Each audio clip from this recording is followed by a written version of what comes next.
Hello, Weebs and Normies. Welcome to the Anime Club. I'm Graham. And I'm George. All right, as our last bout of Kaguya-Sama Season 2, I guess we're going to get Kaguya-Sama Season 3, so, we don't have to worry about it being the final thing. We have got our OP and ED video for Kaguya-Sama. Very excited. We do. Last time the OP was pretty interesting, and the ED was actually really good too. It was like the ED was really good. Yeah. And they had the Chica dance too, so that was like a nice little bonus on top. Oh, true. Right? Yes, that's right. So I'm excited to see specifically what the ED is going to be about, but I'm excited, of course, to see the OP as well. It's always been pretty fun and interesting, and we've seen several times Kaguya pulling back the bow just as the OP starts. Yeah. So I'm interested to see if they're showing out hobbies and what they're doing in their spare time, because they don't really touch on that very much. They are really focused on other than school. Chica and the tabletop club, but it's mostly just in the student council room generally. Yeah, I wonder if they'll have the OP last time, their whole take on the Love is War thing was a kind of spy versus spy, James Bond. Yeah, they did. Kind of thing. I wonder if they'll do a thing like that as well, or if they'll do another, what will be their depiction of war, quote unquote, this time, right? Will it be a kind of also a spy? Because it really gave the vibe that it's no, it's an intellectual war. It isn't necessarily a physical thing. Physical war, right? Yeah. Interesting. So I wonder what they'll do for this. Yeah, Kaguya's pulling back that bow to shoot at Shirogane. That's what's happening. It's Cupid's bow, right? That's right. That's right. All right. Well, George, any final predictions? Just that? Yeah, I don't know if I have a prediction, more like a wish. Okay. I'm excited to see how they depict war in this opening. Or maybe they just do their lives outside of school, like you said. I don't know. But if they do find an interesting way to depict the war aspect of it, that'll be cool. Yeah, but we'll see. Indeed. All right. Well, hit those buttons below, everybody. Thank you so much for checking out our videos. Consider a Patreon or YouTube subscription membership.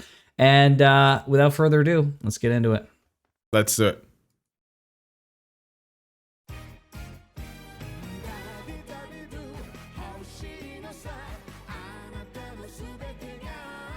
Oh, dang. Oh, there's the arrow. Oh, dang. That's crazy. Oh, it's going... Oh, he blocked it? Oh, that's sick.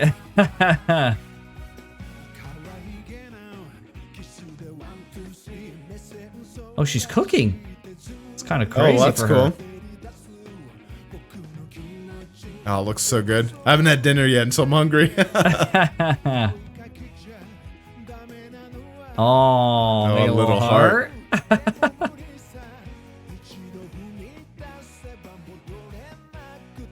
Once I make a move, I know there's no turning back. Yep. Yep. Oh, the subtitles are going hard. That's crazy. It's not a game anymore. Oh, dang. They're in too deep. Oh, look at it. They're following the clues. That's cool. Yeah. She wants to give it to him? Oh, because it's got a little heart? Oh, no. No, the heart. Oh, Chica. Oh, no. Oh.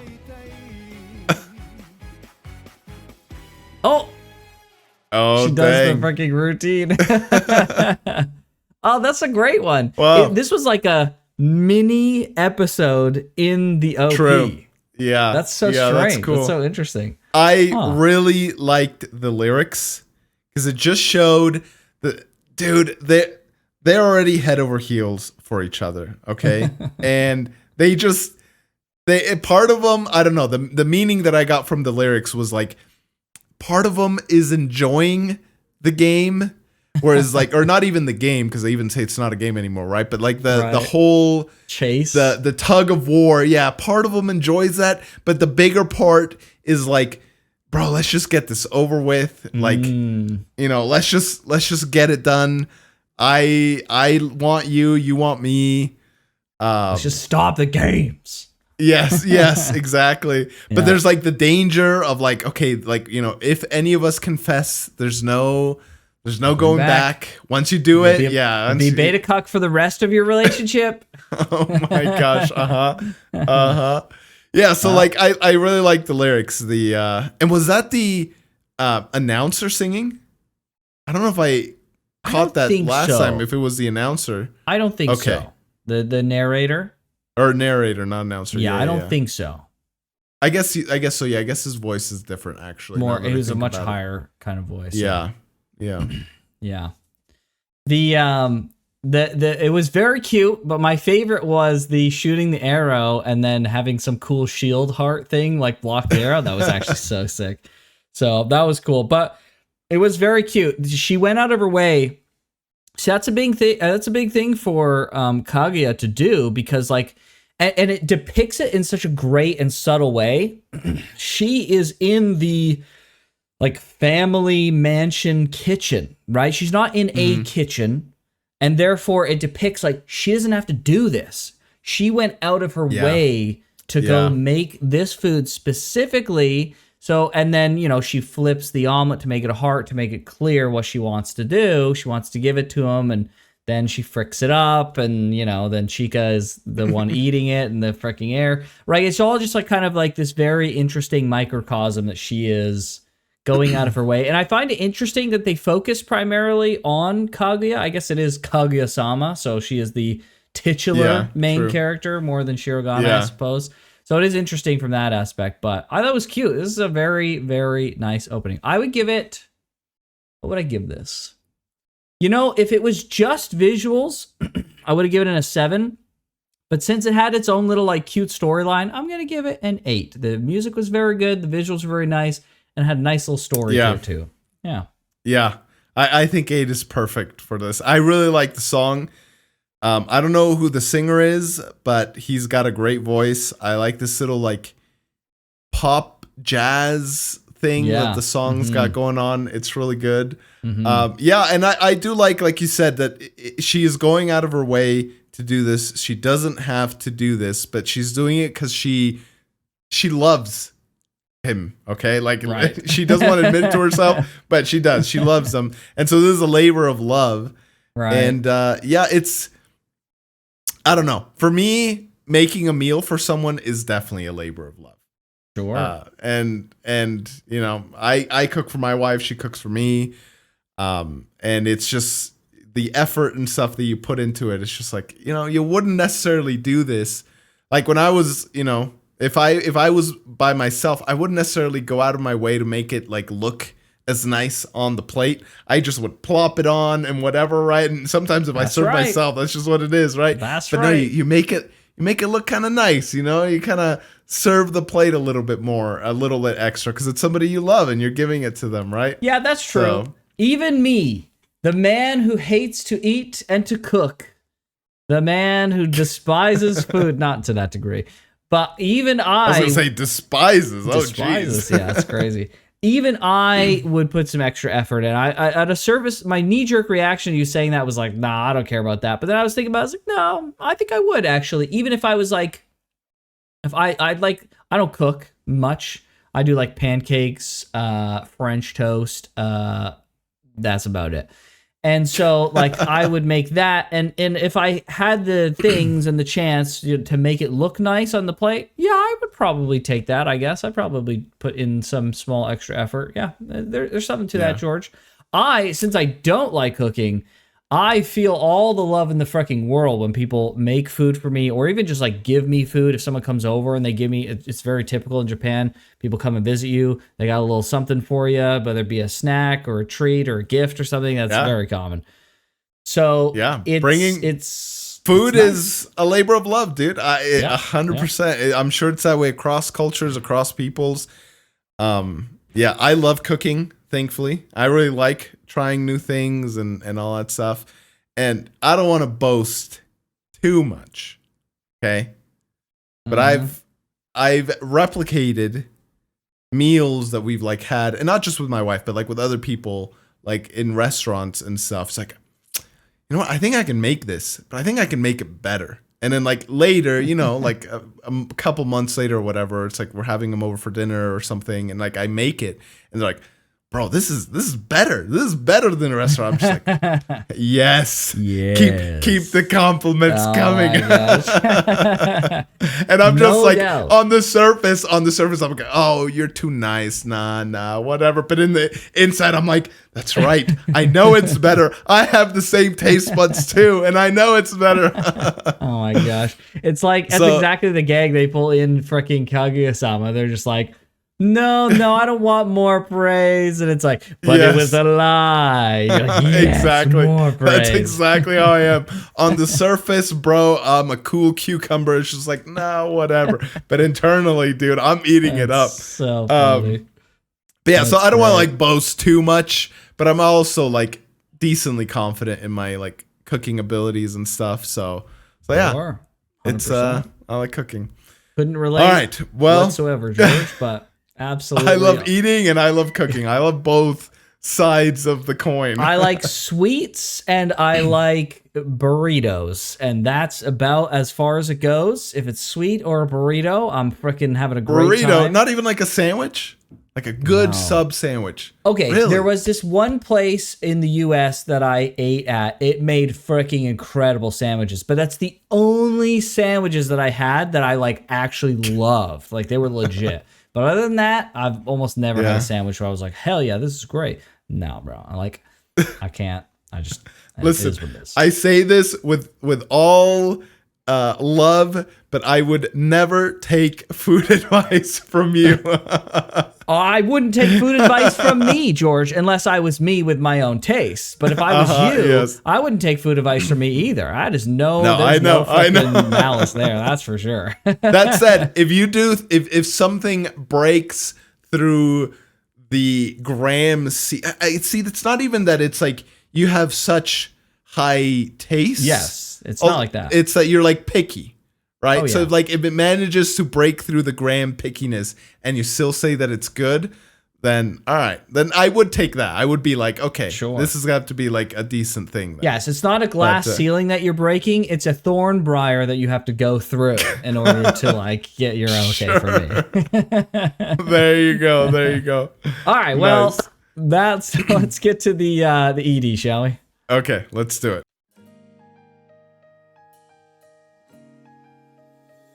Oh, interesting. Oh, cool design. Yeah, what the heck? Yeah, it's just like shapes. Yeah. Oh, the moon.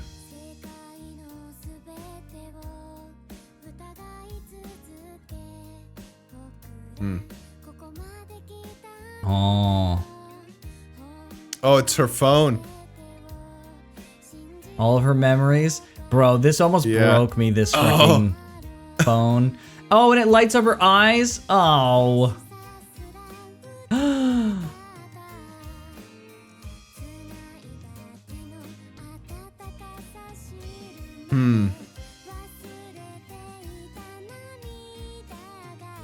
Chill in your heart. Dang. Cool effect.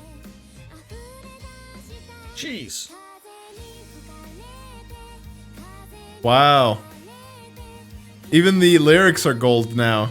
Yeah, that's cool, man. The subgroup is going hard. That's crazy.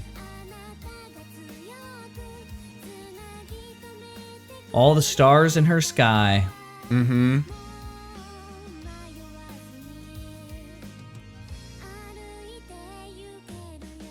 Oh, that's so freaking cute. Dang, dude.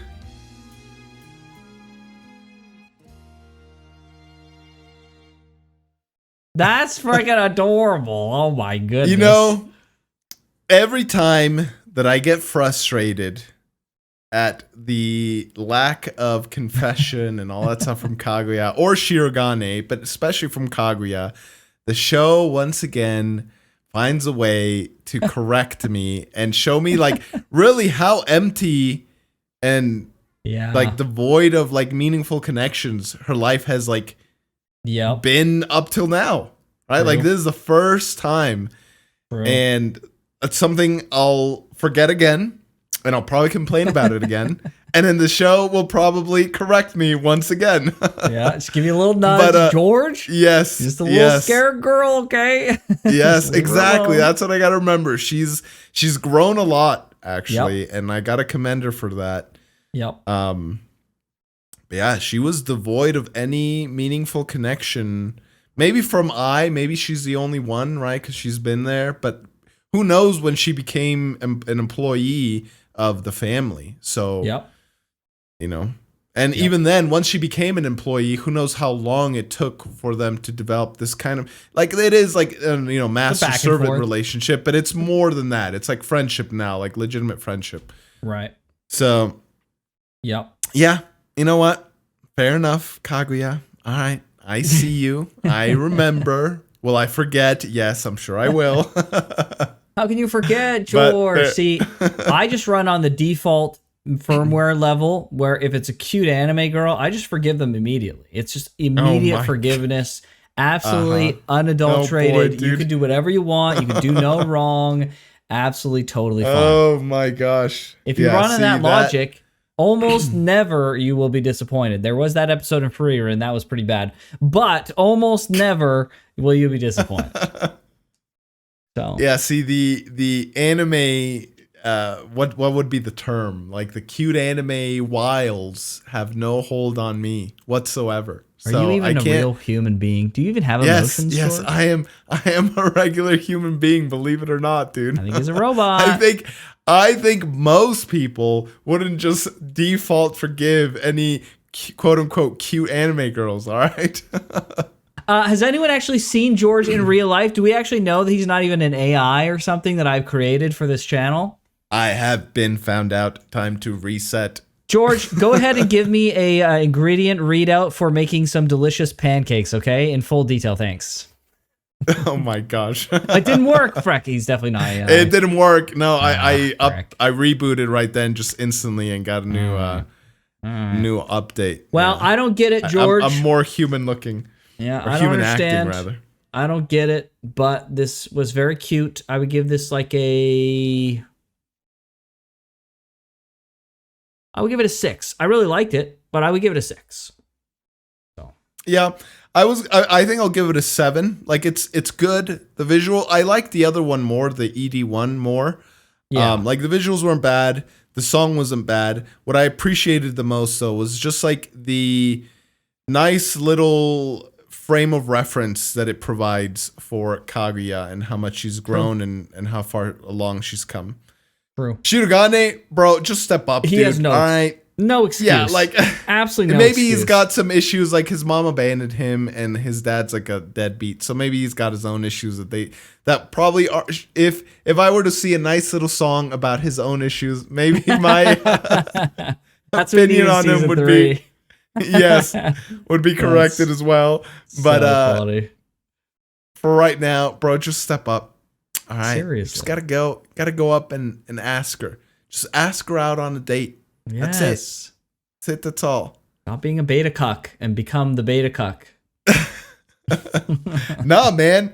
Like, listen, I haven't talked about how I like started dating my wife and stuff, but it was a New Year's Eve party. Oh. And it was kind of like the party where I was like kind of like fancy-ish, right? So like, you know, I had like a nice pair of pants, like nice pair of slacks, dress shoes, and like my shirt was like unbuttoned, but it was, you know, like a nice little dress shirt and stuff. And she had like this really nice black dress, I would say. Okay, and like I see her like walking and everything, and I'm just like, because I'm like talking to some group of people, and I see her walking, and she goes up to like another group of people to talk, and I'm like following her. I'm like, oh, you know what? Like I just like excuse myself and then go talk to this other group where she's at. And I just imagine George is in his like group of friends. He sees her and he's like, whoa, boys, hold on, I got a job to do. George's like, Chad walking It wasn't anything like that. No. Yeah, like I go up to the group where she's talking, and then like, you know, I start chatting. She was talking to some people that I knew too, so it wasn't like a complete like random stranger, right? And so like I use them as like the reason to get in and everything. She's like, hey, what's up? How's it going? Blah blah. And we just all start talking, and you start, joking around a little bit and poking fun, and it just went from there. And then you just got to ask them out. You just got to ask them out. We stayed in contact actually for a little bit after that. And it was coming up to Valentine's Day, and I asked her out on a date. It's like, hey, do you want to go do something and stuff? And initially she said no, actually. She's like, oh, no, I'm sorry. I have plans. And I interpreted that as like, oh, frick, she's like, she's got somebody. Yeah. So I was like, dang. All right. I was like, okay, no worries. But what she had planned, her and a few of her friends had actually planned a Galentine's Day for the time that I invited her for and everything. Right. And then they thankfully, thank you to her friends, they're like, what are you doing? Like, it's Valentine's Day. Like, no, you're going to go and you're going to say, a guy asked you out, and you're going to, exactly. Hello? It's like, what are you doing? And she's just like, yeah, what the heck? What's wrong with me? And so later she calls me and she's like, yeah, I'm in. I'm like, oh, okay, awesome. Ooh, and George. It just went from there, right? But when I was walking over, the whole reason why I say this, because when I was walking over to that group, every guy, I don't know if girls get this as well, but every guy's felt this. You get the heart beating and you're just like, frick, what am I going to say? And you get those nerves, right? But you got to push through. So what I'm saying to, not Kaguya, to Shirogane is, bro, I've been in your shoes before, man. You get the nervousness and you don't want to make a fool of yourself. But if you don't ask, it's not going to happen. It's not going to happen. Yeah, asking people out on dates and stuff is not a fun experience at all. It's pretty much the worst, actually. It's only second worst to going on first dates with people, where you have to introduce yourself and get to know someone that you have no idea if you're even going to see again, and it just seems like the biggest waste of time fucking ever. So, Yeah, see, thankfully I had the privilege, or whatever the term would be, of getting out of the dating pool before Tinder and all this stuff was really taken off. It was already out, but hadn't really fully taken off. Right. And before my wife too, even all those dates, you would talk to people and there would already be a sense, right, of right. What are my odds right now if I were to ask this girl out, that she would say yes? And sometimes she's like, I'm going in blind here, but I got to do what I got to do. And other times oh, I got this in the bag. She's going to say yes for sure. And then she said, on the very, very rare occasions, I'd be like, oh, I got this in the bag. And then they say no. It's oh, frick, I totally misread the situation. Oh my gosh. But, 90% of the time, my gauge was correct. Whether they actually wanted to go out, then, you could kind of feel it. And if they weren't, if you felt like they wouldn't even bother, then, you wouldn't ask and stuff. But I think that is down, you got so many more options now that Tinder and everything's around. But the downside is you can't get that preliminary test. Okay, sure. Does it's she all even through messages? Yeah, is she even receptive to the jokes and the flirting and stuff like that? To the point that even I would have a good time, right? Sure. It's not just I want them to have a good time, but I also want myself to have a good time and stuff. Sure. So, well, George, some of us just don't have that good of an indication about those kind of things. So you just kind of always. I think it's because it's through Tinder. Yeah, exactly. Even in real life, apps. I am very bad at assessing those things. Absolutely, no problem. Sure. And also when it comes to you're describing this, you see a cute girl that you are interested in, so you go to your friends to talk with them and stuff, and you kind of insert yourself into that. Bro, I can't freaking do that. That not because I lack the social skills to do it. I absolutely do.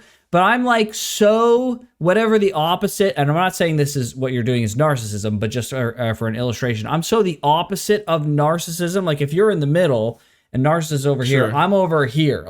I would feel guilty that I'm selfishly injecting myself into this scenario, and it's it's too embarrassing. You're going over there specifically to do that with ulterior motives like this. Whoa, that's crazy. You can't do that, bro. What if they're gonna know? They're gonna look at you and be like, this guy's inserted himself just so he come talk to me. What is he doing? That's the freaking weeb mentality, George. Okay.